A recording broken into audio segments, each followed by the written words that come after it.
September 28th, 1958. Conakry, Guinea. French President Charles de Gaulle stands before a crowd with an offer.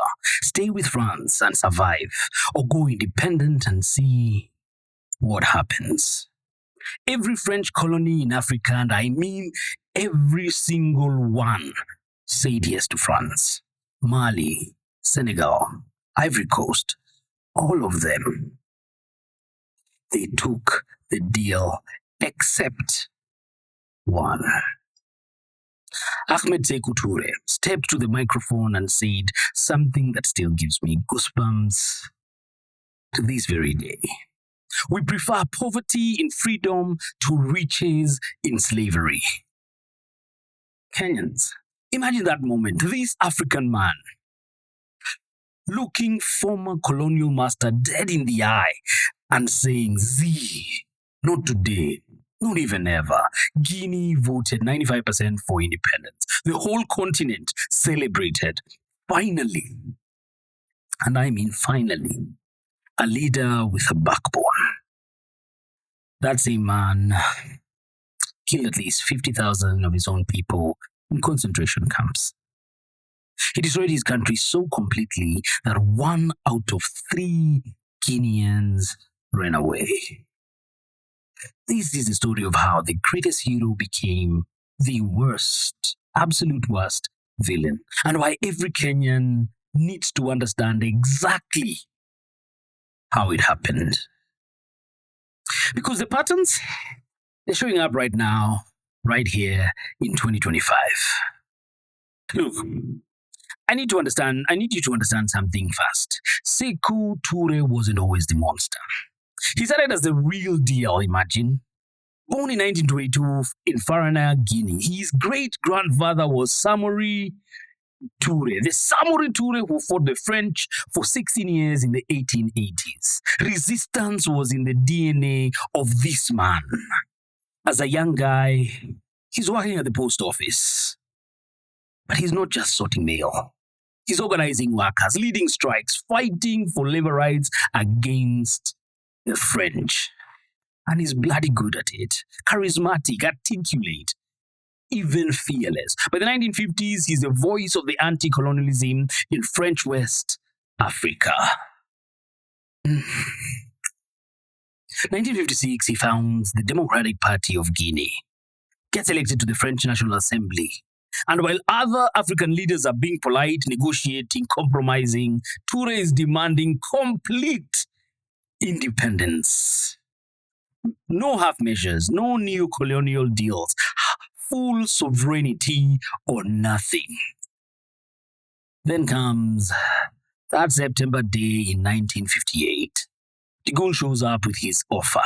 It's basically stay connected to Mama France and we'll take care of you, or go independent and well.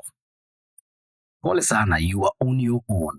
Senegal takes the deal. Ivory Coast takes the deal. Niger, Mali, everyone takes it. But Sékou stands up, and in front of De Gaulle, in front of the whole world, he says no. The full speech is even more powerful. We prefer poverty in freedom to riches in slavery. We have one prime and essential need, our dignity. For we have chosen poverty in freedom rather than the riches that you offer in slavery. Damn. Kenyans, imagine Jomo Kenyatta saying that to the British in 1963. Or for the Tanzanians, imagine Nyerere saying that and meaning it without any backup plan. That's what Touré did. Guinea voted 95% yes to independence. The whole continent went crazy. Kwame Nkrumah in Ghana was celebrating. This was the first Pan-Africanism in action. But France was furious. And the Kenyans, you need to understand what happened next, because this is what colonial powers do when you embarrass them. France withdrew everything, not just diplomats and soldiers. I mean everything. They took office equipment, they took files, they destroyed what they couldn't carry, they ripped telephone lines out of walls, they took light bulbs, imagine light bulbs from government buildings. Damn, and they weren't done because they poured cement into the sewage systems.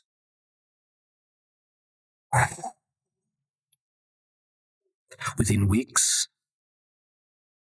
Guinea went from functional crisis. No administrators, no teachers, no doctors. The civil service collapsed, and France told other African countries, do not help them. This is what happens when you defy us. Lesson number one for Kenyans.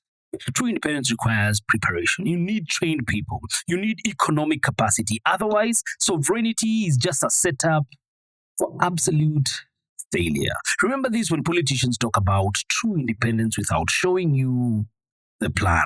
Remember every time they speak of a sovereign state and they're not doing or showing us the right plans on how to get our sovereignty, how to build our own backbone. Take that as with cautious salt, because this is what really happens. Because Touré, he didn't back down. He turned to the Soviets, the Chinese, the Yugoslavia. Anyone who'd help, and they did. Guinea survived. Those few years, Touré was actually trying. Literacy campaigns, infrastructure projects, women's rights. Guinea had some of the most progressive women's rights in Africa at that time. He promoted African culture, African languages, African dignity. The dream was alive, but he was also doing something else below the carpet.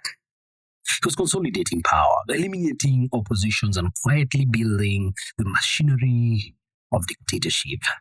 By 1961, other parties were banned, one-party state, PDG only. His logic? We are under threat from France. We need unity. Multiple parties mean division. Division means weakness, and weakness means we will be recolonized. Sounds familiar? Because it should.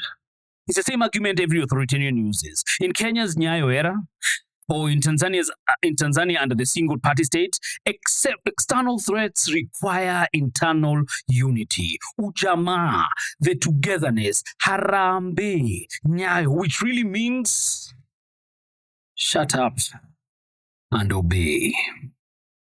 External threats are real, but using them to silence all criticism, that's a highway to dictatorship. And I really hope, Chama Mapinduzi in Tanzania are actually listening. And those musicians or quote-unquote celebrities that stood with the regime, I hope you get this information to Mama Samia. Mid-1960s, things are changing. Touré is getting paranoid. And okay, he had some reason. France was trying to destabilize him. There were coup attempts, and at least 2 real ones. But here's the thing about paranoia. It doesn't stay rational. It creates the Bureau of State Security. It's basically Guinea's KGB, arresting people, interrogating, torturing. Who's getting arrested? Political opponents. Okay, that makes sense for a dictator. Wink, wink. Wink, wink, Mama Saluhu. Ethnic groups he doesn't trust. Wait, what? Yeah, we've all been hearing the tribal rhetoric that is taking place in Kenya right now. Because, our so progressive president and their party and the political class at large know that there's no other way, there's no other greater trick that they can utilize other than splitting a great democracy and a great country, but through tribes. Educated people who seemed too ambitious. Anyone who traveled abroad, excuse me? Imagine, as in, anyone who went and even to further study, they'll be arrested. Eventually, his own supporters. Now we've gone full batshit crazy. I need to tell you about Camp Boiro. And I'm warning you now, this gets dark. Camp Boiro was officially a military installation in Conakry. In reality, it was a death camp. Political prisoners held in underground cells, some for years, tortured with something called the diet. They starve slowly where you're forcing you to work. You work until you die. Other methods: black diet, raw, rotten food, beatings with metal bars, electric shock, forced to drink their own pee or urine, told their families had been killed when they actually hadn't. The psychological torture that would inflict. At least 50,000 people died in Camp Boiro and other camps in total. Between 1958 and 1984, Guinea's population in the 1960s was about 3 million people. Do the math. 1 in 60 Guineans was killed by their own government. Who are they? Teachers accused of spreading new colonial ideas. Government officials who questioned a policy. Fulani people because Touré was from the Malinke and ethnic paranoia is real. Business people accused of economic sabotage. Military officers who might be plotting something or who he thought were plotting something. And here's the part that should terrify you. Many of these people were revolutionaries. They had fought for independence with Touré. They believed in the dream. But the revolution was eating its own children. When a movement can't tolerate any criticism, when it starts killing its own believers, remember this. When you see activists being labeled as traitors for questioning government policy, man, these are treacherous times. And this is exactly how countries like Guinea back in the 70s actually collapsed. By the 1970s, Guinea's economy was destroyed. Touré socialist policies, state control of everything, collective farms, price controls had completely failed. Spectacularly at that. Agriculture collapsed. Industry died. The currency was in shambles. Inflation sadly was insane. Guinea has bauxite. You know that stuff you make aluminium from? They should have been rich. Instead, they were all starving.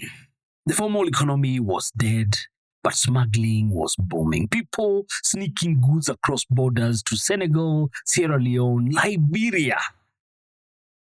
That was their end all be all. But what was the government's response again? Arrest merchants for economic sabotage. You can't arrest your way out of a bad economic policy, man. Market women in Conakry, or mama boggers basically, demonstrated against economic policies that made it impossible to make a living. You know what Touré did? He sent in the military. Dozens killed, hundreds arrested, some sent to Camp Boiro. He killed market women for protesting. Tanzania.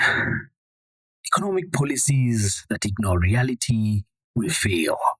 Villagization meant well, but it caused massive suffering. Good intentions without practical economic equals hunger. Ask your grandparents, what Ujamaa really felt like. The 1970s were just purge after purge after purge. And 1971, the Fulani plot, mass arrest of Fulani people, at least 1,000 people killed. In 1976, Fodeba Keita, Guinea's first defense minister, famous writer, and even musician, too popular.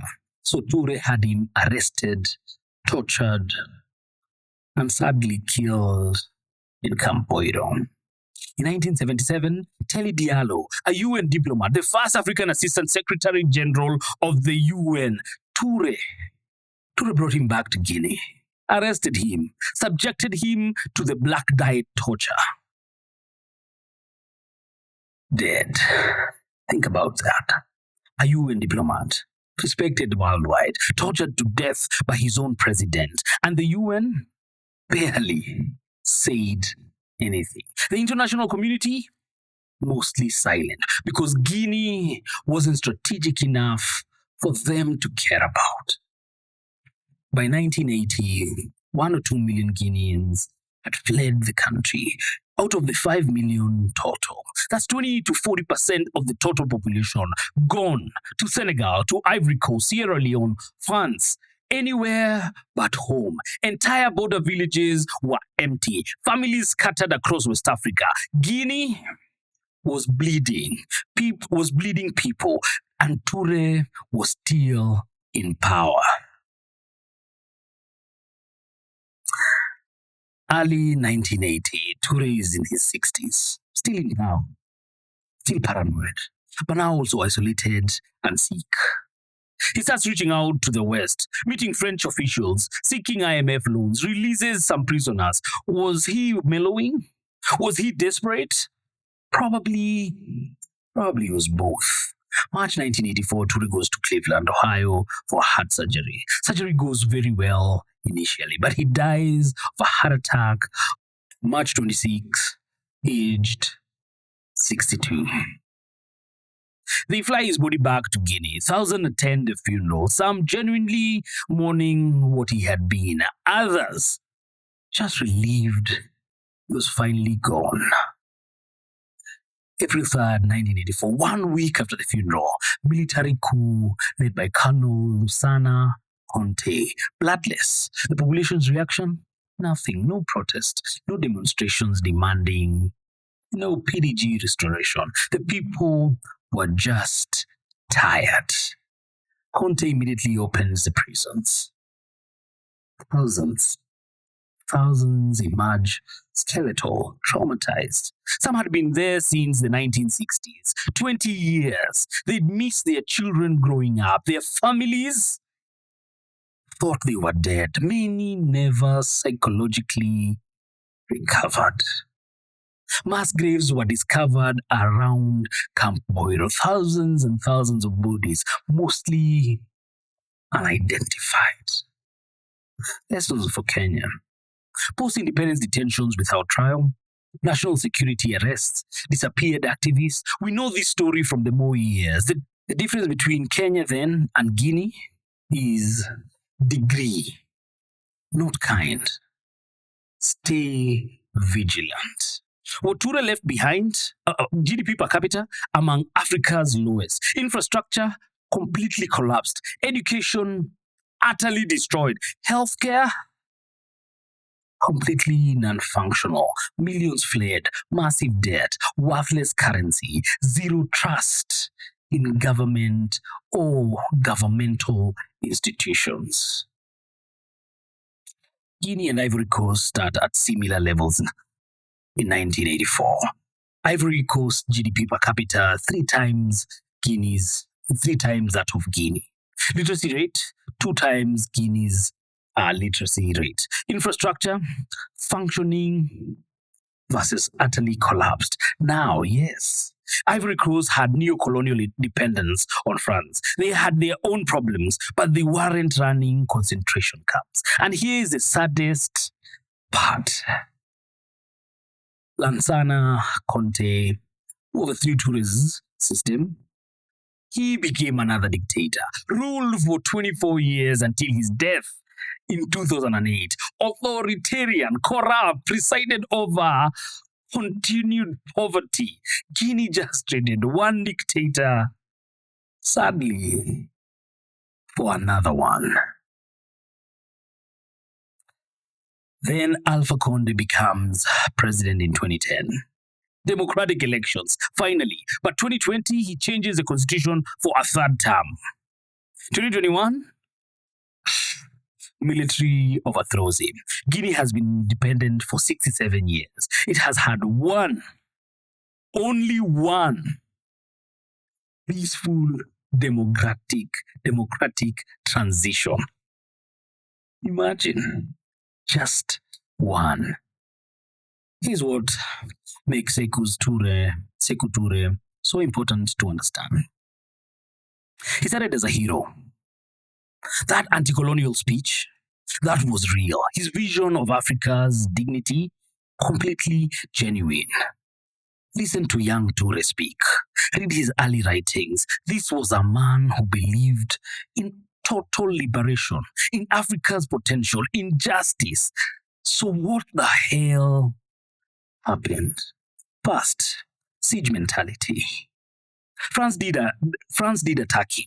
There were plots, but he let those real threats make him see enemies everywhere. Paranoia became government policy. You see, it's the same thing that we're going through in East Africa. If you think about the leadership that is currently running East Africa, then you will see what we are struggling with. All of them, other than working out and finding ways of dealing with the youth bulge and finding ways to generate proper employment and opportunities for this youth bulge that is taking over, other than working with the youth to creating our systems and creating creating countries that can actually work for all of us and take the youth to the next, be able to lead their own country to greatness, what they're doing is they're building this paranoia that the youth want to overthrow them. They want to take over their government, other than working for the people that have elected them. They have this awkward fallacy that they have to be in power, that they cannot listen to the people that have put them there. And they are so loved in their own, and they're paranoid that somehow, somewhere, someone is going to overthrow them. And you've seen it with Kagame, you've seen it with Mr. Museveni, now with Mama Suluhu. And we remember clearly in this country of ours, last year during the Gen Z protest, the president came out guns blazing and called us as the youth treasonous. That we did not want the best for country, that we wanted to oust him by force. And that is the reason why they perpetuate the use of such violence. Be careful. Secondly, ideological rigidity. He believed so completely in his revolutionary vision that any disagreement became treason. He couldn't admit mistakes. Ding, ding, ding, ding, ding. Can you hear our presidents in East Africa? Can you hear the political leaders in East Africa? They are so caught up in their own nonsense that they cannot admit that perhaps they are not listening to the real cry of the people. Their ideas are not the best. That their ways are not what our societies require. And because they cannot agree or see that there can be a difference in opinions, they look at every person that doesn't stand with them as prisoners.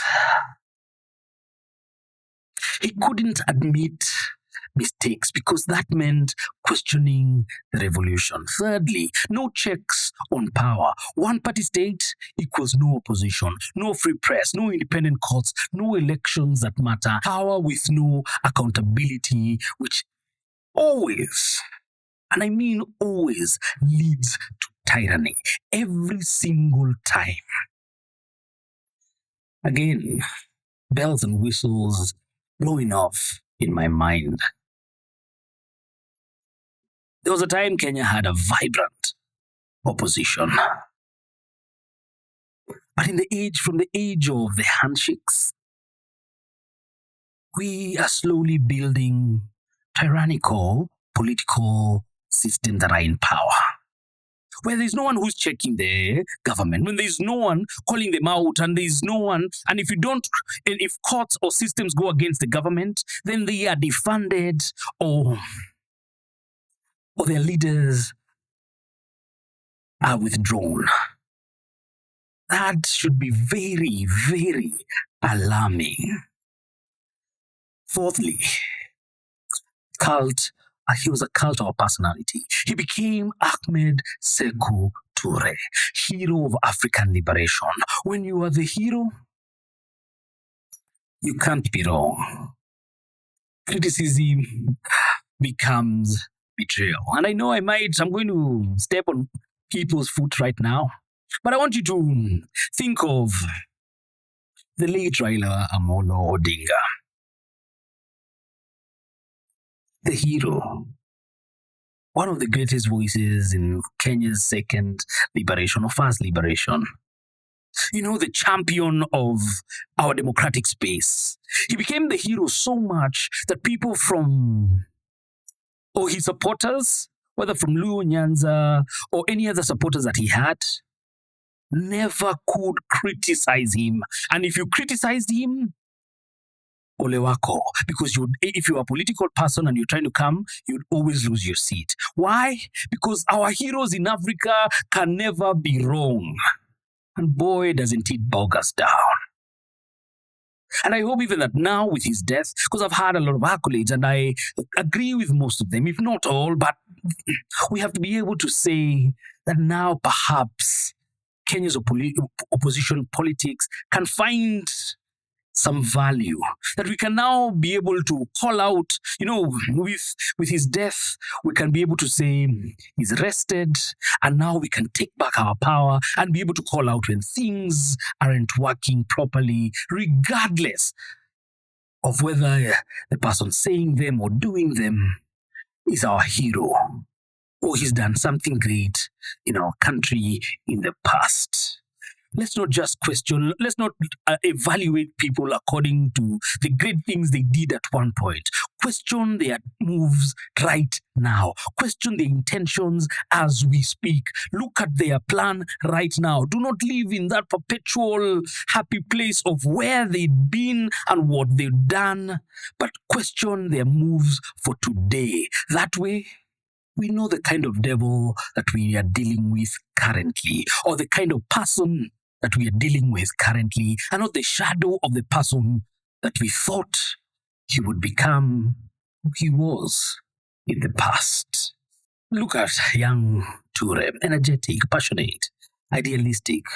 Look at old Touré, cold, distant, paranoid. Power isolated him. He surrounded himself with yes men. Everyone who challenged him was either dead or had fled. He ended up living in a bubble of his own mythology. Stepped down voluntarily in 1985.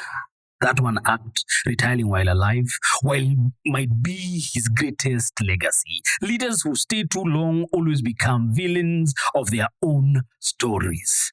Always. And that is why I have problems with the conversations that I've seen in the last few weeks where our president and his sycophant friends keep bringing this rhetoric of a 20-year-old stint as president. Sir, come 2027, if the people's will is for you to vacate, choose to be a hero. Vacate and leave Kenya in peace. Do not attempt to overstay your welcome. That is a recipe of destroying our country. And our constitution, observe it. Do not try to amend it to fulfill your personal gratification. Sir, we plead with you, we ask of you, do not think that you are the only person that God or the people have chosen to lead our country. The same God that brought you and gave you this opportunity has other people better and greater Kenyans that have the heart of Kenya in their minds and in everything that they do, and they deserve an opportunity to also lead this great country. Kenyan, East Africa. What does this mean? Let me break down what Sékou Touré's stories means for us in 2025. Rhetoric is not governance. Toure could give amazing speeches about African dignity, but speeches don't build roads. They don't run hospitals. They don't feed people. When Kenyan politicians wrap themselves in liberation history while delivering corruption, remember Toure. When Tanzanian politicians invoke Nyerere's legacy while undermining democracy, again, remember Toure. Revolutionary rhetoric is cheap. Competent governance, that is rare. Secondly, external threats don't justify tyranny. Yes, neocolonialism is real. And I kid you not, the new form of neocolonialism that we've seen in Kenya is all these hotels and ranches that are taking over sacred grounds that we held so close to us for these years. Yes, so neocolonialism is there and is real and it's amongst us. Debt traps are real. Foreign interference is real. But using those threats to silence activists, arrest journalists, and eliminate opposition, ladies and gentlemen, that's the Toure playbook. When you see in Tanzania, when you see activists that spoke out, having their Instagram and social media accounts completely blocked or scrapped off at the behest of the government because they spoke truth to power. When you see activists being arrested in all the East African countries, when they go to stand with the opposition in those countries, that is Toure's playbook. So be very, very careful. Don't fall for it.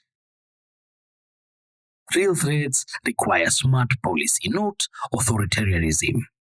Thirdly, one-party dominance becomes tyranny. Yeah, I repeat, one-party dominance always becomes tyranny. Tanzania, I'm looking at you. CCM's electoral dominance is basically a soft one-party state. Kenya, when our ruling coalition, Kenya Kwanza, bought everyone they could buy in parliament so that they could have majority stake in the August House, both in Senate and in parliament, that is basically a one-party state, and it is tyranny. That's not democracy. Democracy does not require for you to buy off the people that stood against you, for you to be able to pass the bills that you think are right. If you think your bills are going to build Kenya, then draw them up. Do great work that even the guys in the opposition will be able to support you without them having to decamp or leave their parties. Toure's mistake wasn't just the one-party system. It was believing that revolutionary unity meant no dissent could be tolerated. Multi-party democracy is messy, frustrating, slow. It's also the only proven system that prevents tyranny. Toure's socialist policies ignored economic reality. Good intentions without practical economics always equals to hunger. Markets have rules. You can't wish them away. Ignoring them doesn't make you revolutionary. It makes you poor. Fifth, no leader is indispensable. The greatest lie of dictatorship is only I can save the country. Without me, chaos. Again, bells are ringing because I have multiple conversations where our president has declared himself the most educated. That these other guys don't have a plan. I am the one that can lead this country to the next dispensation. I'm the one that will make Kenya become the next Singapore. My guy, that there should be worrying. Guinea survived Touré's death. Kenya survived Kenyatta's death, Moi's retirement, Kibaki's end. Tanzania survived Nyerere's retirement. The moment a leader says they must stay for stability, they've become Touré. Hello, Rwanda. Even with elections, Touré controlled everything. Media, courts, civil service. Elections without free institutions aren't democracy. They are theater. Kenya's 2010 constitution created good institutions. So let's all defend them. When you see them being weakened, guys, it's time we speak up. Tanzania's judiciary, press, civil societies needs independence. Starving them only weakens their democracy. Sékou Touré was a hero who sadly became a monster. He stood up to colonialism with courage, then created his own tyranny with brutality. This man could have been great. He had the vision, the courage, the people's support. Instead, he's remembered for Camp Boiro and 50,000 corpses. The patterns are here. The warning signs, my friends, are visible. The excuses sound very or eerily familiar. External threats require unity. The opposition is funded by foreigners. Critics are traitors. Only we can save the nation. You've heard all this before in Kenya. And in Kenya and in Tanzania. Right now, do not let those heroes become traitors. Do not let them sell you the whole nonsense of bottom up and hustler fast and hustlers versus dynasties. No. Question them while they're still heroes. Because by the time they are monsters, it will be too late. Next week, we look at Jean Bedel Bokassa, the man who crowned himself emperor, spent 20 million on a coronation while the people starved and allegedly ate his enemies. DUI. Question authority, especially when it looks quite revolutionary. Like I always say, stay woke, stay vigilant, and do not be bogged down by whatever the politicians throw at us. It's been real. Have yourself a lovely day. God bless Kenya, and God bless every one of you. Santeni sana and barakatele.